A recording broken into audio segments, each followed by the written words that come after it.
How you doing? I'm well, how are you? Doing well.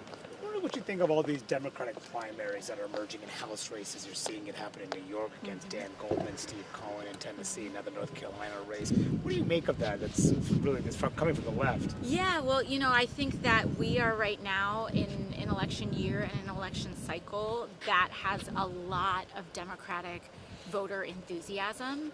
To me, that comes with a really active primary cycle where Democrats are very interested in having conversations about what we want our priorities to be, what kind of candidates that we want. And so I think it's unsurprising in any cycle where you have a lot of Democratic enthusiasm that's seeing us perform really well in these special elections. That also means that there's going to be a lot of energy in primary cycles. Are you going to support Dan Goldman?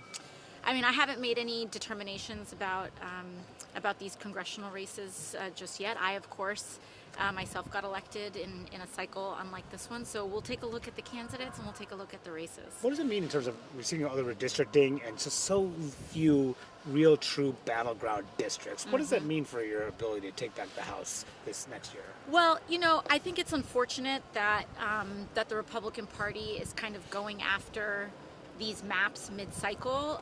That, of course, I think when Republicans want to kind of gerrymander these maps in their favor, I think that means that we have to have responses like we saw in California to try to even the scales. I think it's unfortunate, but it's kind of their decision to make the call. If you want to gerrymander these seats that way, that also means that you have to water down a lot of Republican seats and a lot of those Republican margins. And if they want to do that during a blue wave, what is looking to be a strong cycle for Democrats, in 2018, we won seats that were R+7. Democrats won seats that we're looking that there could be a cycle where R+10 seats flip to Democrats. And so if Republicans want to draw a map that makes them more vulnerable to that, that's their decision to do that. You think that'll be a blue wave?